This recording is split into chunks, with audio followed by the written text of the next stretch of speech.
Do your best. Let's go. Lions on 3. 1, 2, 3. Lions.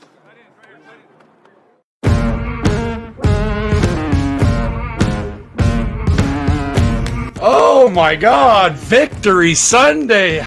The Giants look at their schedule and they go, "Oh, the Detroit Lions," and they put the big W, right? Correct.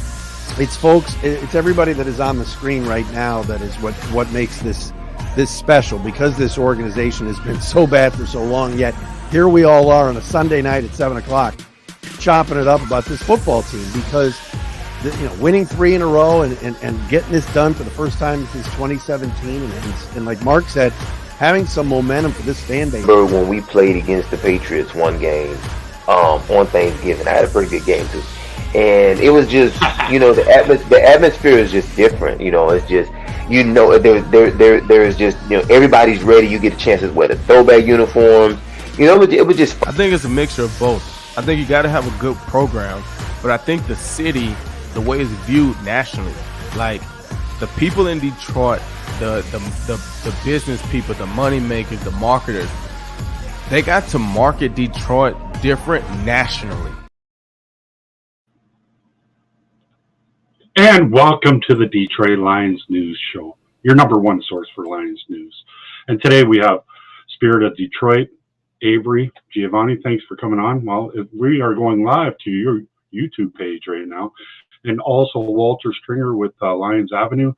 These guys are big-time insiders, and we also have Donnie Cleary. He actually knows Mr. Irving, so we're going to dive right into this, and hopefully we're going to have a great show with the 33-28 win against those New Orleans Saints. Well, first of all, what did you think about the whole gamut of this whole game?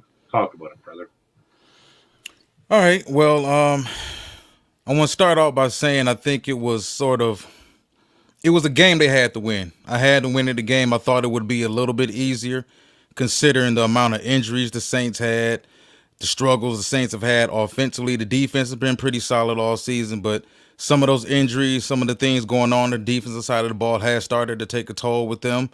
But, the injuries that they've had, the long list of injuries they had coming into this game, guys who played hurt, who had zero impact at all, Cam Jordan being one of them, the receivers not being on the same page with Derek Carr, the concussion issue with Chris Olave. So I expected the Lions to win. I expected it to be a little bit easier, but I am worried. I do have some concerns with this team, considering the fact that if you go back over the previous 3 games, like fresh out of the bye, we won a shootout with the Chargers. Defense wasn't good at all. You look at the Bears. The Bears had just won a game against the Carolina Panthers. Wasn't much really to write home about, but they got right against us, and we looked bad against them. Then, you go to the Packer game. The Packers had lost a close game to the Steelers a couple of weeks prior to that. Then they won a close game, an ugly game over the Chargers, same Chargers we beat. And then they get right against us. We look bad against them. Look at the Saints. Saints have been bad offensively all season, been up and down. Carr's been wishy-washy and within his play and whatnot. What happens? They play us. They get right against us. And we have another game where it's kind of like herky-jerky up and down, similar to what the Charger game was. So while I do understand at this point in time in the season is all about consistently winning games, because now it's about buys, playoff seeding, winning your division and whatnot, and remaining healthy. But at the same time, you do want to make sure that you're playing your best football. And right now, this team isn't.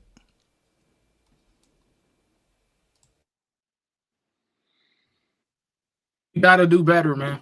What's going on, everybody? YouTube. What's going on, man? I had to get back in here. I had to get back into doing this because I just had to. It was something calling me to do this. And what a better way to see this? What a better way to do this?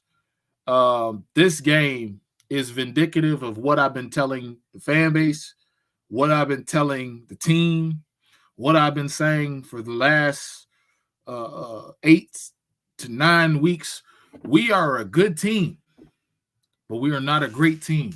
This is what I've been saying, and everybody told me to shut up. Everybody told me to shut up, and I can't talk about Goff because he did great today, but I will talk about this defense. I cannot do what this defense is doing. I got to hold Aaron Glenn accountable. I've been caping for Aaron Glenn, and see, I'm not like y'all where y'all cape for somebody and they still be messing up and y'all still hold your cape. No, I've been caping for somebody and I took off the cape. I've been caping for somebody, saving them at the last end. This 4-2-5, this stuff is a joke. We can talk about Brad Holmes' failure with these regular guys, but even the guys you pay $11 million to ain't doing nothing. This is the same stuff. 25th, 28th, 25th. You know what the teleprompter guy said? When the announcer said, if you want to get right, this the defense to do it against. He said that in the game. This is the defense to do it against. This is probably the saddest I've been for a win all season long, because this win is indicative of that we are a good team when we play bad teams. And if we play perfect against bad teams, we only going to have 40 points. It's going to be 40-6, or it's going to be all this other nonsense. But when we play flawed football against bad teams, they're going to come back. And we've seen it. You cannot go to Philadelphia with that. You can't go play Philadelphia with that. You can't play Philadelphia playing like that, because Philadelphia is ready. San Francisco is ready. And I know you guys are like, oh, we got to win. We got to win. A win's a win. You play the New Orleans Saints. They nobody. They nobody. I'm done. I got to let the next guy go. Agreed. But I'm just Agreed. Yeah, I agree. There's a lot of worries, guys. Offense looked great in the first quarter. What do we go? 21-0. Second quarter did okay. Second half, I don't think we did good at all on offense. Just my opinion. The defense was rotten at times. We only had 2 sacks. That's a concern. Now, we'll talk about Bruce Irvin. Bruce came in. He was mostly on third downs. That's the down that they rush him on. I thought Bruce did great for his first game back. Got the sack on the very first snap that he played. Was a roughing the passer call or illegal hit or whatever that was. That's questionable to me. We could talk about that later if you want. As far as the team goes, MVP's got to go to Laporta. What a game. Great game by Laporta. Absolutely, yeah. So let's start off with the beginning of the game. You know, like it feels like Dr. Jekyll and Mr. Hyde. It seemed like that was our Thanksgiving game, what the Packers were doing to us. We came up, you know, Monty, we had 59 yards rushing. We played smash mouth football. We ran the ball down their throats. Jamo got a nice 11-yard catch, scored on a touchdown with Monty. And then Branch on the first freaking play for the Saints gets that same interception where he just reaches out, and he's got great hands. You gotta love Brian Branch. And then they went 3-0 the next possession after we scored, so we were up 14-0. And then they went 3-0, and then Laporta got 29 yards and a St. Brown touchdown. It looked like we were just outmatching them. We were going to mollywop them and that was a league record for the last 13 years. Nobody's ever scored 21 points like that in 7 minutes, and we broke that record. And then after that, man, talk about it. Well, I mean, you had the tip ball to Branch, which is the type of play you can't really guarantee is going to happen, but he made the play. They got the short field. But it was something that I knew couldn't last. Because typically when you jump up on a team that early, unless you're just that much better than the team, a 21-0 lead after 5 minutes is something that a team can overcome. And we see ultimately at the end of the day, the Saints came back to make it a 1-score game, lost by 5. Lions favored by 4.5, so I'm pretty sure people made some money off of that. But to piggyback off what Avery was saying as far as the defense, I'm gonna have to come to this man's defense a little bit. I do think he makes some mistakes defensively as far as his scheme and the way he calls some of his plays. I don't think he blitzes as much. I don't think he plays as aggressive because simply, and I said it before, I don't believe they have enough high-end talent right now. We compare ourselves to some of the elite teams in football, at least the teams that have elite defenses, because all the teams that we consider to be elite teams in the league right now have elite defenses. You look at Ravens, Eagles, 49ers, Saints, not Saints, but Ravens, 49ers, Eagles, Chiefs, Cowboys. All of those teams have really good defenses, each and every one of them. And they don't have good defenses by mistake. They don't have good defenses because they coached up a bunch of lunch pail guys. The Ravens invested picks in their defense, high picks. 49ers, we know, invested money and picks. Philadelphia Eagles invested money, picks, trades, free agency in their defense. Chiefs traded Tyreek Hill. What did they do with the picks they got for Tyreek Hill? They invested in their defense. Cowboys, ton of good picks on that defensive side of the football. So if you want a good defense, name one defensive coordinator in football right now that has a defense that isn't loaded with talent. All of those teams are elite right now, and all of those teams have really good defensive players. You know what I'm saying? So it's not a coincidence. You want a better defense, invest more in the defense. It's common sense. Now, as far as AG and the 4-2-5, I'm in agreement with Avery. I do believe the 4-2-5 should go. I think, if anything, considering the amount of talent they have right now, they're not going to shake things up on the fly. That would be crazy. But maybe moving forward next year, maybe a 3-4, maybe a base 4-3, you know. But at least considering the fact that the best players on this defense, at least in the front seven, are edges and linebackers, period. Not our defensive front, not Kaminsky at all, not Broderick Martin, who was a third-round pick and is not playing, not Bugs. Bugs is a good player, but I think as Lions fans, we overrate some of our players. Is he one of the best? No. I think he's a rotational player at best, and they would be better set with Aiden being in the 3-4. He can play one of those outside linebacker spots along with Houston next year. That's if Houston even comes back. That's a whole nother story that will be answered this offseason. And then you're talking about being able to play Anzalone and Campbell in the middle, and things will be a whole lot better. But to me, I'm on the side of this man does not have the pieces. And since Campbell and Holmes took over, they have invested way more in the offensive side of the ball than the defensive side of the ball. I'm all about holding Brad Holmes accountable to this. We know here on this channel, Brad Holmes, I can make a video about an offensive lineman and I will blame Brad Holmes. I'm definitely a Brad Holmes trasher, okay? There is no shortness of blame. Brad Holmes putting together at pick 12, you should have got Jordan Davis. At pick 12, you should have got Jalen Carter. You made the same sin twice. We don't have a defensive line. We can't get pressure. We're getting pressure from Aleem McNeil, which I think that's a little false because he had 2 sacks in one game, then another 2 sacks in another game, inflating the numbers a little bit.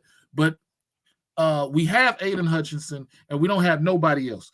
Kaminsky is a I want to say a poor man's Aiden Hutchinson, but even a poor man don't have that. He is a soup kitchen Aiden Hutchinson.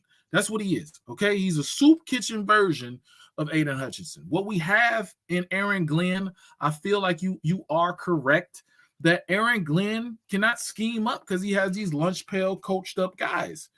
I mean, I understand that. I get that. But I am frustrated. I am frustrated with 2 things. The scheme, for one. So remember, we told him stop playing zone. We told him 3 weeks ago we don't want to see none of these goofy zones. Then he started playing man. We saw Cam Sutton get burned. We saw all this elite. Everybody who was elite, everybody who Woodward Sports said was elite, gone. They're not elite no more. They're just regular guys. Everybody's a regular guy. But it's against the bottom feeding competition.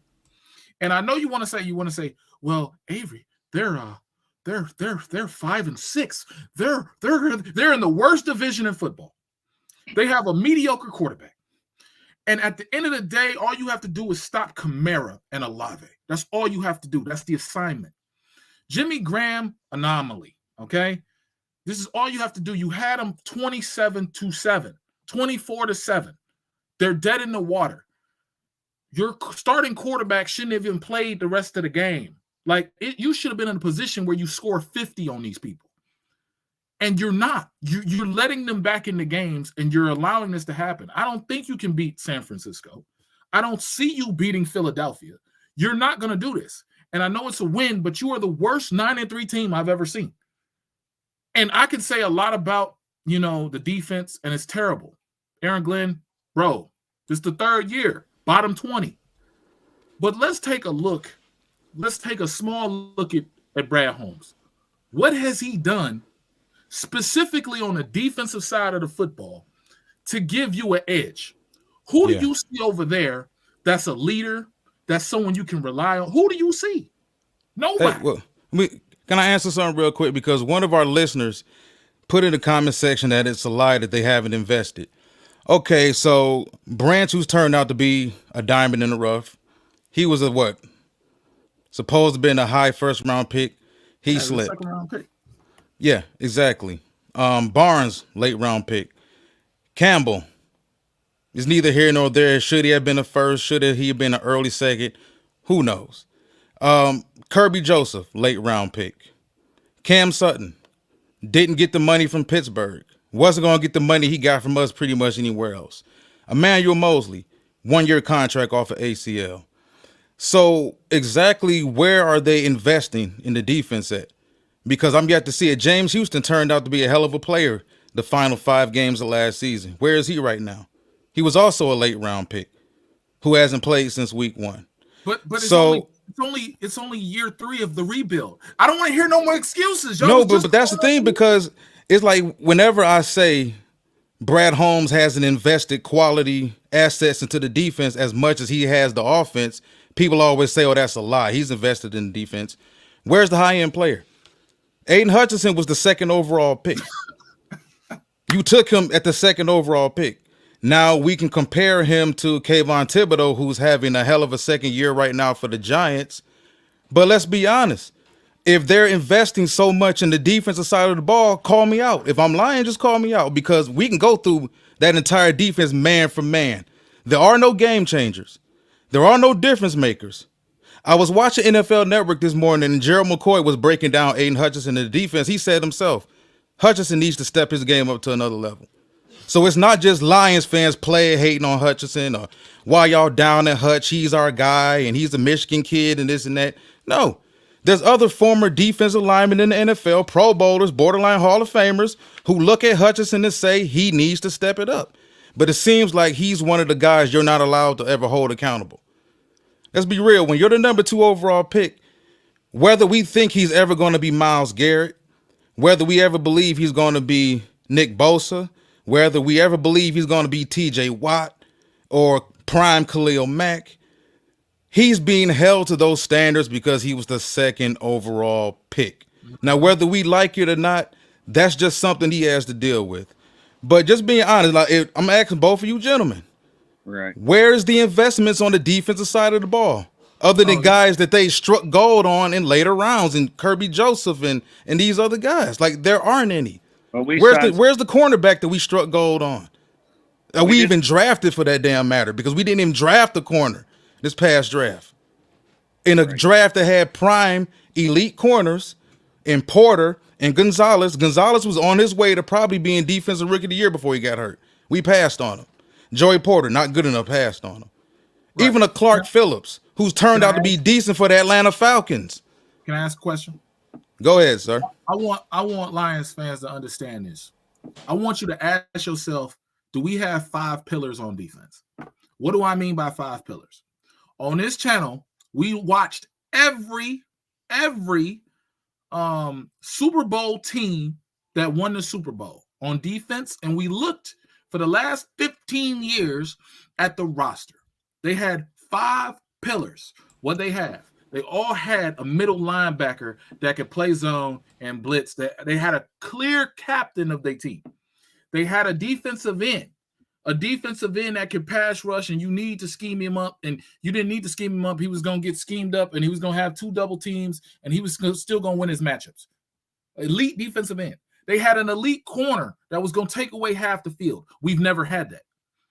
Don't tell me Jerry Jacobs can take away half the field when he's getting killed. Cam Sutton's stats on PFF, who you love when they're telling you lies. When you love PFF, they telling you Cam Sutton's elite. But PFF, again, is showing that Cam Sutton is not elite. He's given up a 101 passer rating to any quarterback when thrown his way. He's a bum. Anyway, you have an elite safety. You have an elite. You don't have none of that. We don't have the pieces right now. We have starters. I think when Chauncey Gardner-Johnson comes back, if we can get James Houston back, then we can improve. I believe we can. I'm going from the negative to the positive. I believe that what you've seen against Kansas City can be repeated. Maybe not against Kansas City because that would be the Super Bowl, and right now we're not a top 2 team. But I believe that we can make a push with injuries or if we can get healthy, get some of these guys back.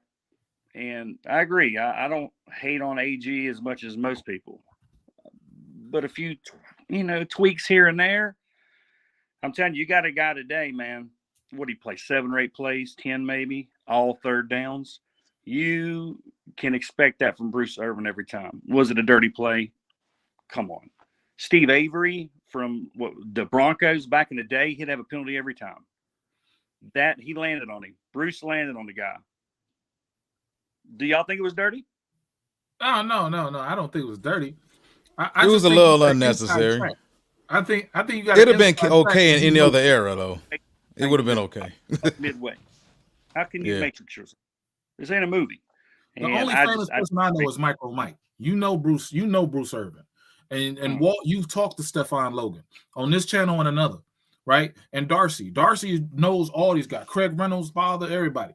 I don't know nobody. I'm not no insider. I'm a regular guy. So can you tell me what Bruce Irvin, besides today, is going to bring moving forward? Because I was mad when your boy got signed. I'm not going to hate on your boy, but tell me what he's going to bring to this team right now. He's going to bring a pass rush like nobody else on this line. I believe that when it's all said and done, you're looking at probably 5 sacks, maybe more. We have 5 games left. He'll probably play 8 to 12 plays a game because every play that he played today was a third down play. Okay. I believe that you got to get his feet. You got to get his feet underneath him, man. That's why he didn't play Thanksgiving. I was told he was going to play Thanksgiving. He didn't make it. Disappointed me, made me look like a liar. But today, the first snap, he put that quarterback on his back. I don't care if it was Derek Carr. Don't care. Guy hasn't played in a year. Yeah. I believe he brings to this team is going to be – he's a leader, dude. I saw it at WVU for 2 years. I saw it 10 years in the NFL prior to him coming here. This is 15. I believe Bruce is going to do his best to contribute like anybody else, just fitting in. I can see him being a difference maker. Part-time, if you want to call him that. Old man, if you want to call him that. That dude looked pretty dang good to me today. Yeah, he looked all right. I just feel like there's matter of fact, this is a great analogy. Give me a moment, okay? I'm gonna set up my analogies. This usually take long, but it's gonna be very short. You ever went to Red Lobster and you had the Cheddar Bay biscuits and you realized they were so good. Them Cheddar Bay biscuits is so good. And then you went and got the little box and you made them at home and they wasn't quite it. That's what we got on this team, okay? We went and got players that look like the Cheddar Bay biscuits, but they ain't it. So when your boy got in there, I was scared, okay? I'm not going to lie. This channel is very transparent, okay? I got talked too bad by look, your boy did some work. I appreciate your boy doing some work. You say he's going to have a pass rush like no other on this team. That is correct because a refrigerator can get a sack on this team. Okay, because we got some cardboard statues. Remember Plankton from Ed, and Eddie? That's what we got back there. I trust your boy. Your boy showed me something. My foot is in my mouth about your boy. So, Just let him know I apologize. I eat my words to him, okay? Because he came out there and got a sack. It got taken away, but he got a sack. I think this team needs to be in that wide nine to get that pressure. This team needs to be pressure players. And we need Aiden Hutchinson, we need Irvin, and we're going to need Houston in a couple weeks. But I see what you're saying. I respect what you're saying. Yeah, I just see it coming together. I know we're off right now. We look terrible on defense at times. But I believe that ultimately when we get everybody back, if we can get everybody back, gel, we can make a push in the playoffs. I don't know how far. I'm not going to predict anything. But we've seen flashes early in the year. I bet after Kansas City, nobody sat there and trashed our defense. I bet nothing was said. I don't care if Travis Kelce, Taylor Swift, or anybody else didn't play. We looked pretty good. I thought we did. Yeah. What did you think, Walt? I see Lions talk about Chad Sports having a good time. Listen, no, you don't need 11 first overall picks to have a good defense, but if you go through history, because Google won't lie. Well, Google will lie about some stuff, but you can Google the draft picks. You can Google the rosters of these teams. And I'm going to go through it again. Ravens, 49ers, Eagles, Chiefs, and Cowboys. All top defenses in football. All invested high picks in their defense. All did it via trade also. All did it via free agency. Now, if you feel like you're going to become the going to work Pistons, you're going to trump history, and you feel like you're going to reset the way the NFL is played defensively and win a Super Bowl with a bunch of lunch pail guys, be my guest. But I think you got history going against you, man. You need talent. Do you need to get 11 first overall picks? I don't think so, because that means you did a shitload of losing. But do you need to invest all top 5 picks in defensive players? No, you don't. But I think you should study some of the better organizations and see how they did it and how they were able to sustain winning for years at a time, instead of figuring that by some way or some emotion that Brad Holmes was able to step in here and recreate the wheel and build a team the way no one has ever seen it before. I mean, look at the Philadelphia Eagles. Super talented roster. Talent on defense. They invested it in. Chiefs, Ravens. Let's be honest about it, man. I mean, it's the truth is staring you right there. That's all I'm saying. I'm not trying to say that this team has to invest all high picks. But, I mean, come on. And we can get deeper into what Brad Holmes has done when he was here. I mean, he gets credit for Penei Sewell, but Penei Sewell was a generational left tackle coming out of high school. He was a can't-miss product, can't-miss prospect. You got him. Hutchinson was the number 2 overall pick. He traded up for J-Mo. Has J-Mo outperformed where he was drafted at so far? No, for a variety of different reasons, I believe. You took Sam Laporta, and I like Sam Laporta. Was Sam Laporta absolutely necessary? Neither here nor there. Jahmyr Gibbs. Was Jahmyr Gibbs actually necessary? I don't know. Do I like Jahmyr Gibbs as a player? Yes.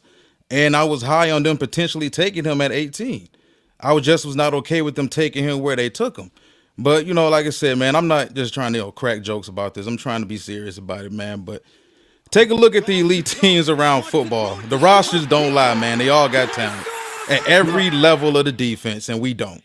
And if we're trying to compare what we got to what the Eagles got or what the 49ers got, you smoking something serious, because what we have do not compare to those teams at all, or the Ravens.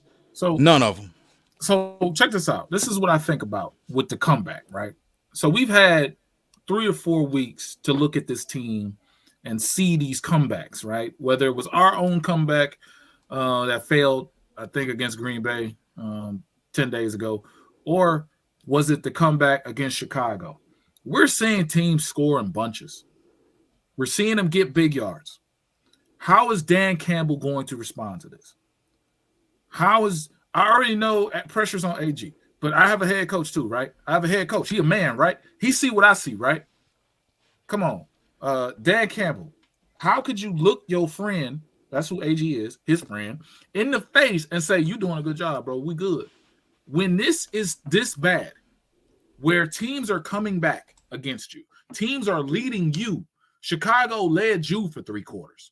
and you somehow eked it out with Ben Johnson and Jared Goff, and everybody eked it out with the turnovers, and then Green Bay beat you, like literally beat you to a pulp, and you tried to recreate the wheel and eke it out again. But now the Saints are scoring on you, and your team is only going to get a test every other week. You know why?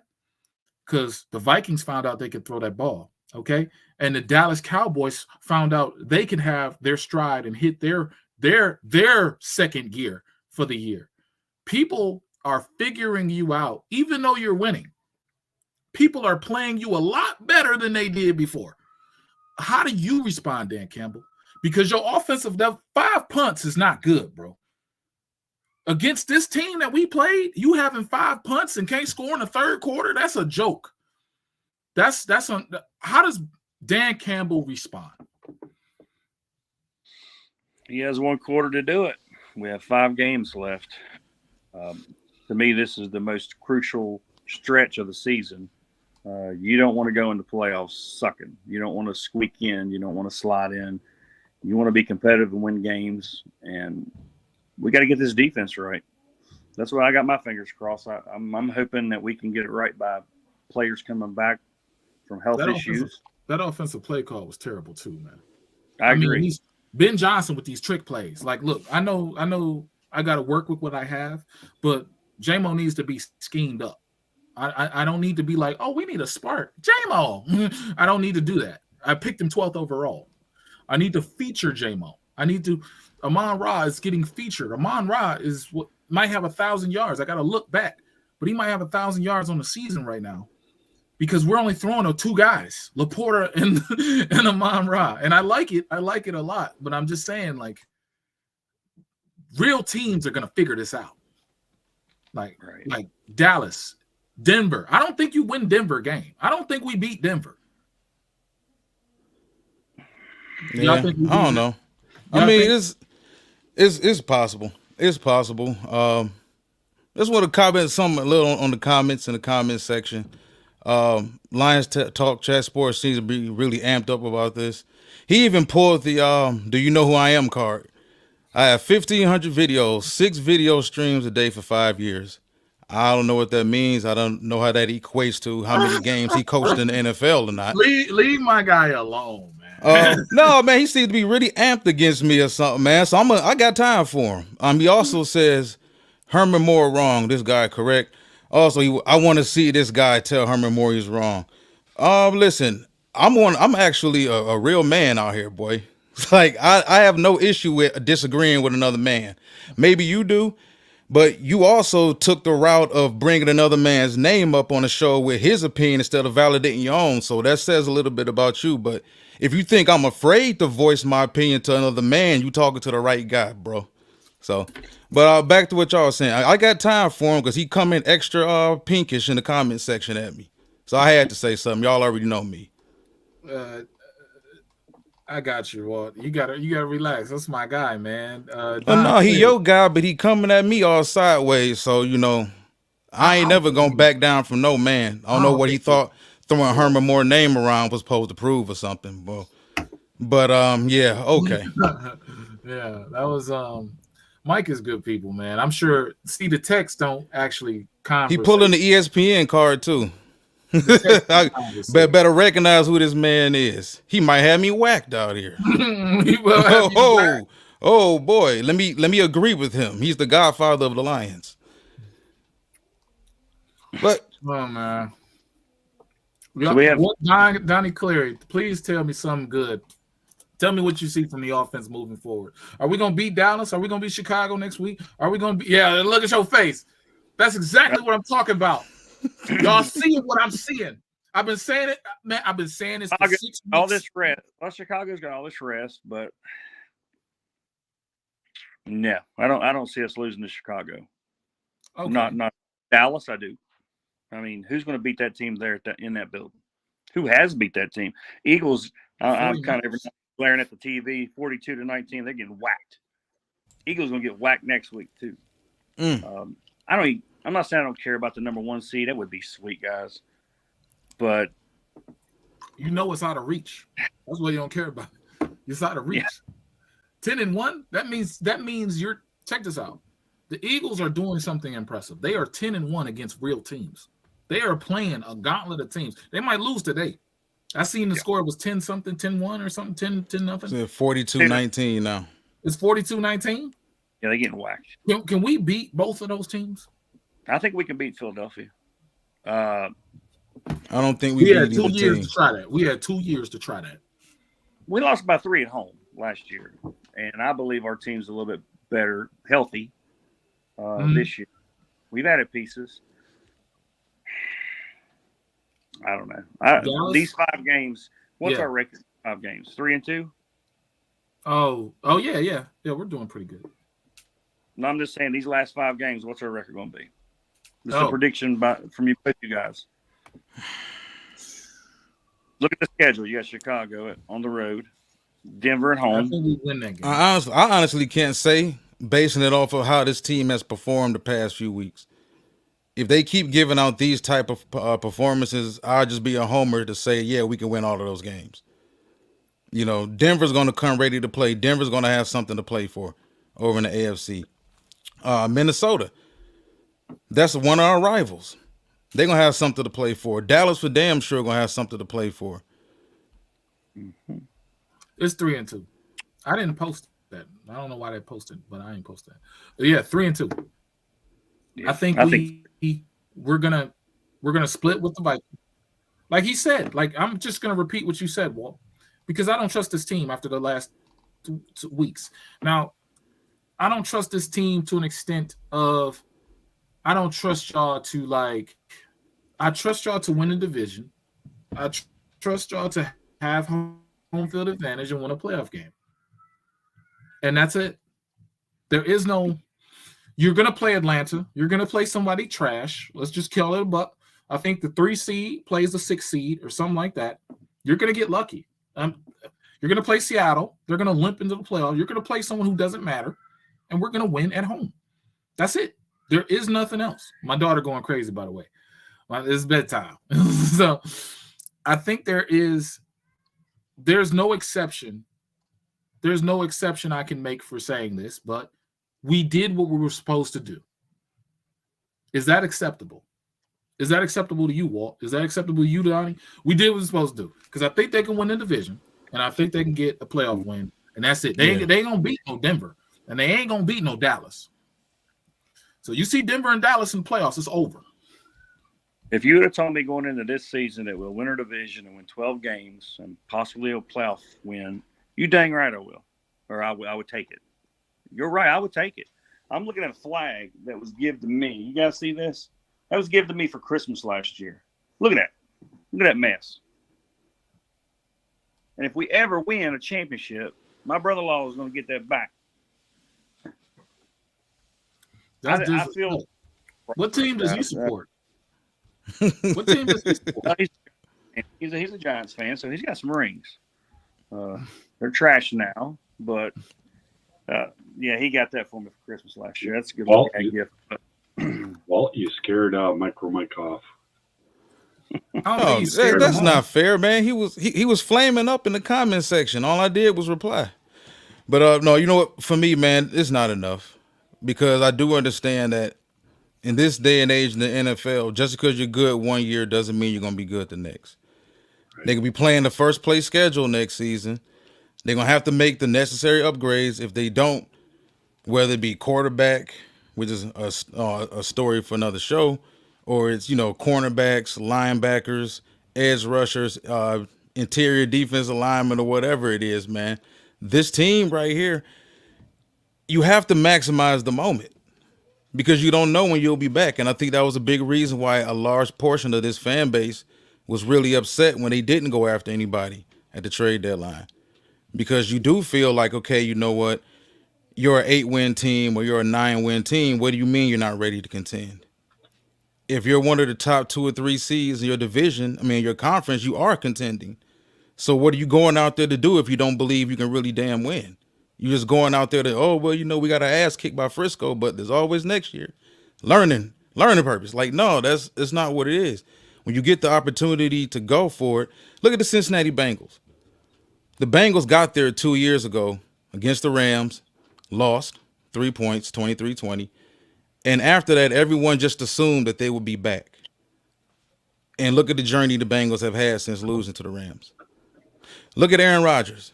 Aaron Rodgers ran roughshod through everybody in the NFC on that playoff run.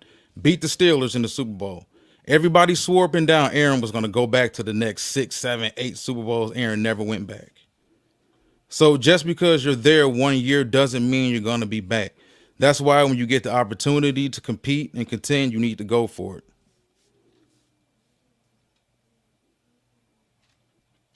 They're not competing with shit, man. They're not competing with nothing. I'm sorry to say that, man. They're not competing. Compete. They look. This is they a are great the show best, so far. They are the best of the top 8 teams in the league. If we start incorporating the AFC into our rankings, they are at least the best 8. Because if you look at that playoff picture, I don't know if you got it up right now, but if you look at that playoff picture, there are 4 teams that have no quarterbacks in that playoff picture.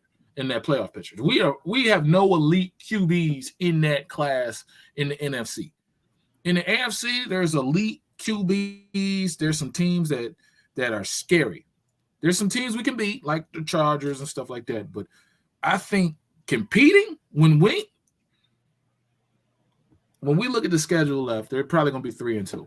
And that's going to give them, 12 wins, and they're 12-4.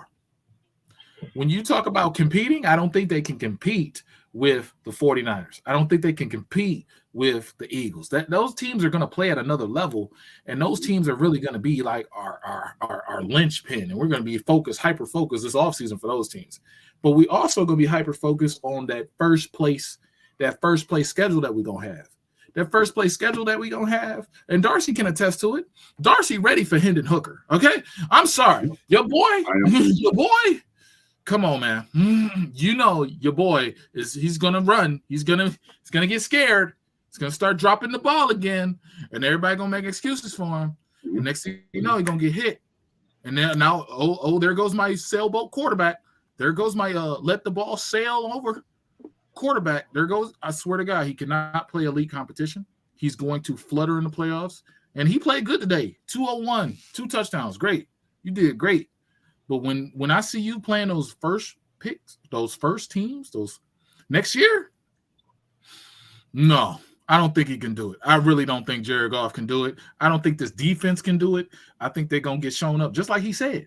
He just said, remember what happened in Cincinnati? They ain't been the same since. They've been on life support since they lost to L.A. They still got Eli Apple memes popping up all through. So I just don't think this team can compete with those teams that are playoff lock-ins. You understand what I'm saying?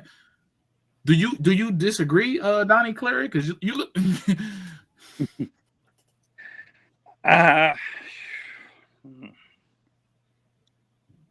Excuse me. I'm sorry. I'm a little different, I guess. I feel like we can compete. I do know we're struggling right now, which is not good. I probably need a drink of water. But, yeah, I don't know, man. At this stage, I'd say no. If we can't improve, if we can't get back to where we were, a little bit more of a competitive scheme, then no. But I do believe if we get some key guys back, it'll make a difference, man. James Houston ain't no joke. Chauncey, he's no joke. I mean, that's my opinion as a fan. Yeah. But I believe key guys coming back will only help you. Can they beat San Francisco and Philadelphia right now? I'd say no. Okay. So I'm going to answer the question here is, everybody knows, and I'm going to lose followers, and please subscribe to the Detroit Lions News Show. It's the biggest secret. It is the biggest secret on YouTube. I've had 7 former players. I get all these great guys come on, and you got David Muskie that has all these followers and stuff. I don't know if they're all bots and stuff like that, but subscribe to the Detroit. You can see it right on my back in here. Subscribe to the Detroit Lions News Show.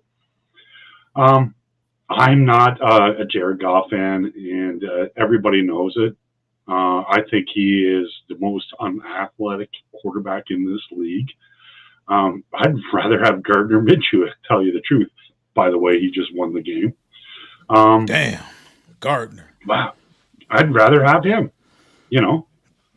So, what do you guys want to talk about? Let's talk about Sam Laporta, and then it's 7:31, so the game's going to be on with the Packers and those Kansas City Chiefs.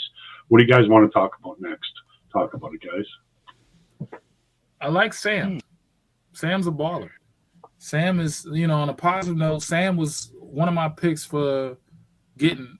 I think I had only one tight end over him, and that tight end plays for Green Bay now. But Sam is a baller, man, and just his development, everything that's going on. He's breaking records. Seems like every day, every week, and I love Sam Laporta, man. I can't say nothing bad. He didn't show up for me a couple weeks when I bet on him on the money line. No, there we go. That's what it comes down to, right? That's what it comes down to, right? What's funny is like this was the game to bet on. The New Orleans can't play. They can't guard tight ends.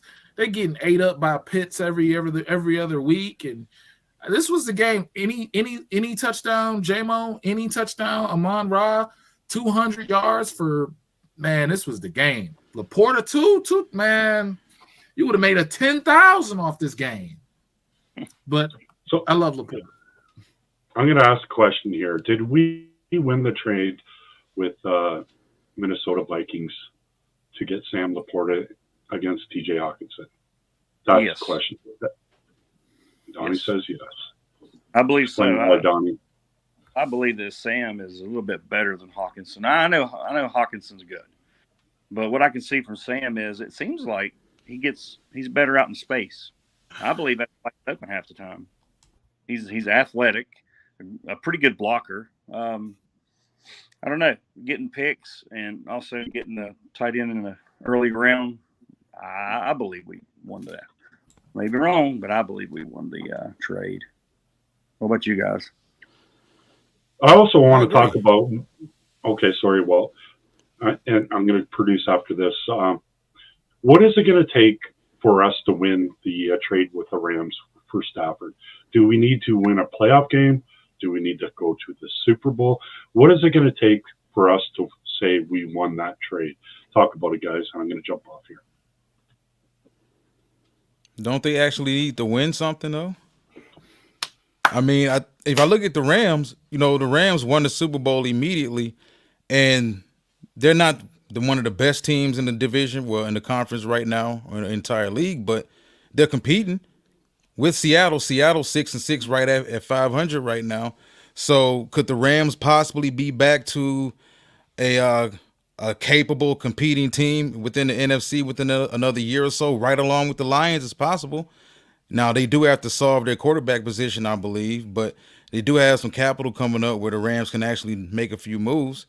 But for a team that actually went out and accomplished what the goal was, I know a lot of fans feel like, okay, the Rams sold their soul for that one Super Bowl, but they accomplished what they wanted to accomplish. They knew that they were going to be pretty much in cap hell and they were going to be stuck with Stafford after the Super Bowl, but they did win. So is it enough just for Detroit to turn some of those draft picks they got from the Rams into something decent and compete a little bit from year to year and make the playoffs, win a game or two, and that means they won the trade? Hell no. Because if you're just hovering above purgatory or mediocrity, winning 9, 10 games, 11 games, win a wild card this year, next year, miss the playoffs, maybe win a division here and there, how does that beat out what the Rams ultimately did, which was win the Super Bowl? They had nothing. Look, we a wasteland of a team. We a wasteland of an organization. And I respect what you're saying. What you're saying is admirable. I think both teams can win a trade. I think where they were at and where we were at were two different trajectories, okay? We were just trying to be relevant. We were just trying to have you ever been broke to the point where look, man, I just want some money. Just want $10. We was that broke. We was that poverty organization. Man, if I get that $10, man, I can get the bus, go to work. That's what we were at. They were at, we can't get over the hump. We got everything we need. We can't get over the hump. We got $1 million in the bank, but we trying to make a Bitcoin play. We trying to have 10 million, 20 million. We trying to Rick Ross this thing, and they trying to parlay what they did. I think what we have to do to win is just be consistently winning. Matthew Stafford was our Walker from Dallas. Remember what was his name, the running back that they traded Herschel him for Walker. 9 picks. Oh, Herschel Walker. That's what he was. Now, whether Brad Holmes' weak self, I can say whether Brad Holmes' weak self can get 9 Pro Bowlers out of it, that's his fault. Okay? That's his fault. We just, we had our Herschel Walker. We traded and we got a couple picks. Them first rounders work. Yeah. Somewhat.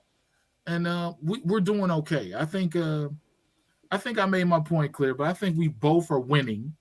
And if we can win consistently, this will be the second year in a row we actually have a winning record. I don't think that's happened before. I think there's still a little something that needs to be said for the head-to-head matchup between Goff and Stafford, because I don't think in NFL history we've seen a trade like this where, not to say Goff was necessarily traded for Stafford, he was more to throw in as far as with the couple picks, but the Rams ultimately said, hey, we'll give you our quarterback for your quarterback because we think we can win with your quarterback. So here, you take our quarterback. So, and they turned around, they won with our quarterback the very next season. So I think part of it too is, can we get more out of Goff? It'd be epic if we won a Super Bowl. Now that's unseen, where both teams win the trade and both quarterbacks traded for each other win Super Bowls with their new teams. But no, I think in my estimation, man, we have to, if we don't win a Super Bowl, this team must be really, really good for a long time then. We got to be consistently competing, high-end competing, because it's hard to beat out a Lombardi by just making the playoffs here and there. What do you think? That's what I believe. Longevity. I believe several seasons in a row, you're a winner. Okay, like you said, we won 9 games the last 2 years. We've probably never done that. If we have, it was probably back in Barry's years. I believe.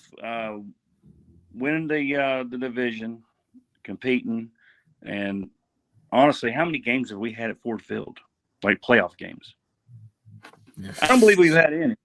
This is big. I mean, to me, it's pretty big. Winning the division, getting a home playoff game for these people, these fans.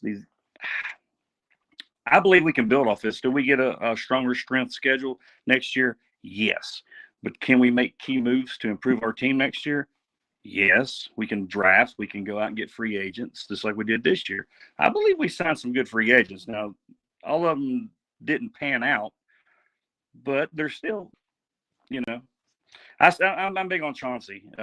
These videos and all he's been making and counting down. When you come back, you bring it. You bring it. Just like signing a 36-year-old Bruce Irvin to your team. He's going to bring it. He won't play 10, 12 plays a game, but he'll bring it.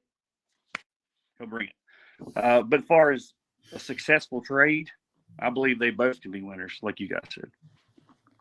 Yeah, you bringing up your guy again. You letting me have it. You let me have it. This look. These people know. I put up a caption of him with a walker because he's like 38 years old. He like 40, pushing 40. And I think I said, what is he really gonna give you? But he gave me a sack. That's more. You know what's funny? He's tied with Kaminsky for sacks. Absolutely. We had 2 today, and you got a guy hasn't played in a year. He got one of them. And could have had 2 if he was just that much faster, man. It wouldn't have been a penalty. That guy would have been on his back with the ball, but he would have probably still got roughing the passer penalty with that one. When I talked with Bruce back the week after Seattle, and he told me he was still going to play. He's going to come back and play. He wants to play. And I mentioned Detroit Lions. man, I've been excited ever since because I know what he's bringing to the team. He's not going to play every game or every down. We know that. Anybody with common sense knows that. But when it's 3rd and 12, 3rd and 15, he's going to be back here with the quarterback. I think it's pretty big. We get some other guys back, man. I'm looking forward to it. Yeah, something's got to change, and I think the solution for AG's my guy. Everybody knows I love AG. I love AG to a certain degree, but I'm not beyond reproach. Okay, I'm not going to just cover for you. And I don't think Walt was doing that. I don't think nobody does that here on this channel, Darcy's channel, or mine. But I think what I need to see from him is we need to know what we have, right? On 3rd and 15, 3rd and 11, 3rd and 10, 3rd and short, we need to get in that wide 9 set. We need to pin guys back, pin their ears back, and get them to attack the quarterback. We don't need this. We don't need to hold the gap no more. We need 4 players going crazy, stunts, everything, man coverage all around, or we need to be in that Seattle zone, that cover 3 zone all day, because I want this team to be a force in the playoffs. And I need us to be a force and be solid and be strong. And if we cannot do that on a consistent basis, we're going to get left in the dust by some of these playoff teams, right? Because Miami and Detroit are very good teams. We know they're good teams. Miami, Detroit. There's another team that's a false god in there too. That's a very good team, but they're just not that team. Seattle? Right? Yeah. Just not that team. Geno isn't that guy. Jared isn't that guy.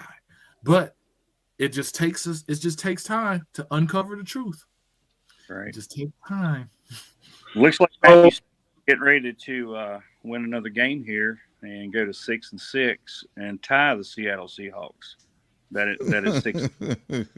I don't even not be going anywhere. What's the score? What's the score, anyways? 36-19. For who? Rams. Oh, Yeah.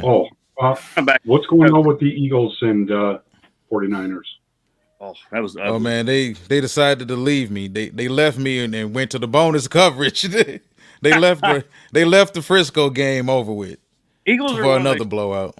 Yeah, but no, like I said, I think, man, it's to wrap it up, at least on my end, I think there's levels to it. I think this is a good football team. Do we feel like they're ahead of schedule? Do we feel like they're right where they need to be? I think probably they're right where they need to be. But whenever your team wins 8 games, 9 games out of their first 11, out of their first 12, you're going to get playoff hopes, which is okay to have because barring a complete disaster, this team will be making the playoffs. But I do believe there's levels to it. This team does still have room to grow once you start talking about the Philadelphias and the San Francisco 49ers. And like I said, I don't think it's that far-fetched to say that when you look at the 49ers and the Eagles and how much they invested in their front seven and their secondaries, and it's not by mistake. Like, these are really good defenses because they have really good players, and whether you feel like you have to invest a high pick in it or not, maybe you need to draft better. Maybe you need to find Pro Bowl players in the 2nd, 3rd, or 4th round, and not Wuzarike and not Broderick Martin, and even Aleem McNeil, who was a 3rd round pick. He's outperformed where he was drafted at, but I'm not sure if Aleem is really a star player like that or someone that you want to give a big second contract to because he'll be up soon.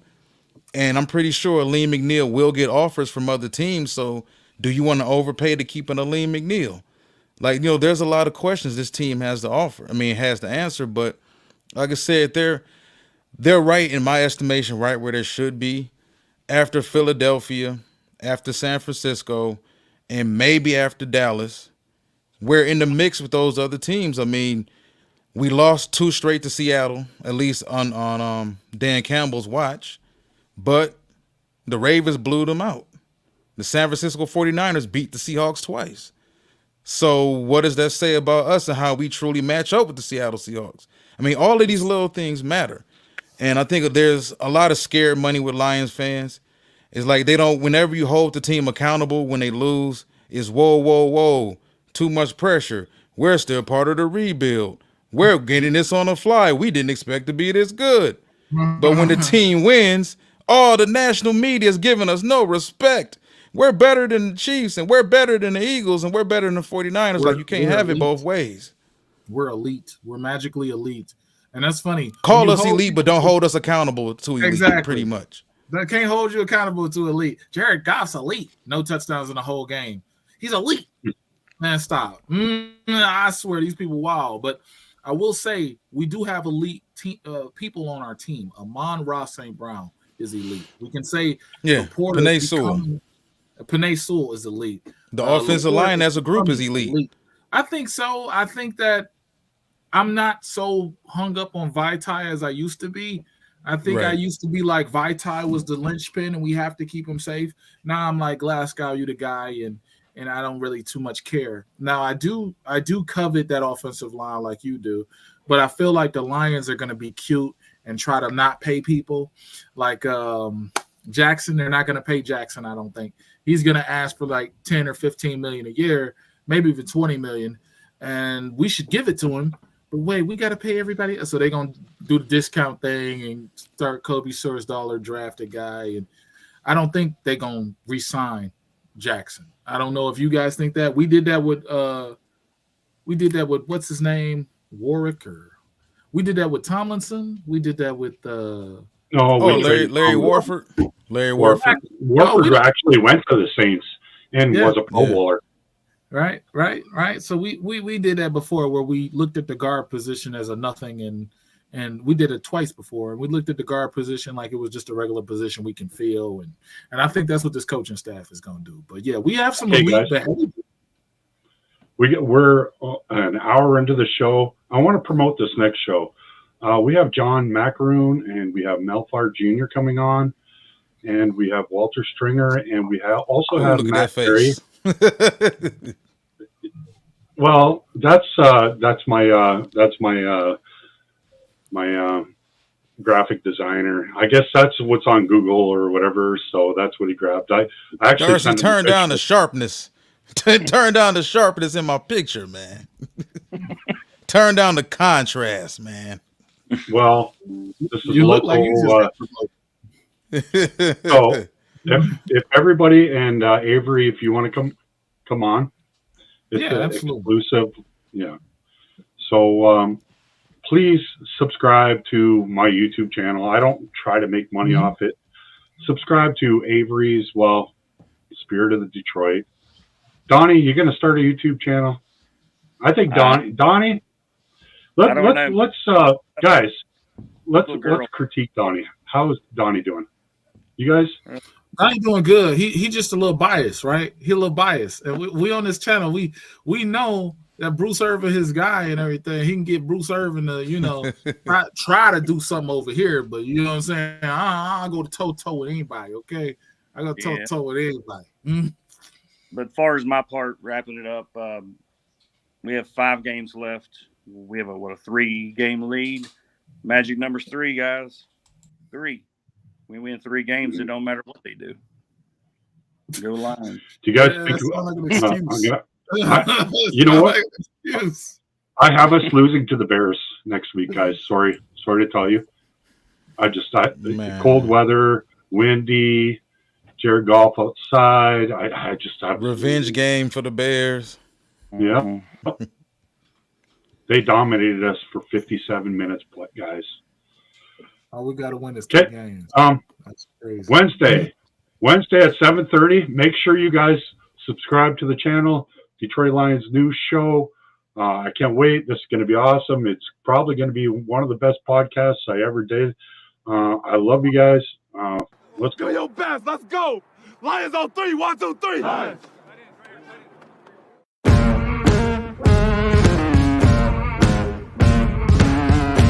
Oh my God! Victory Sunday.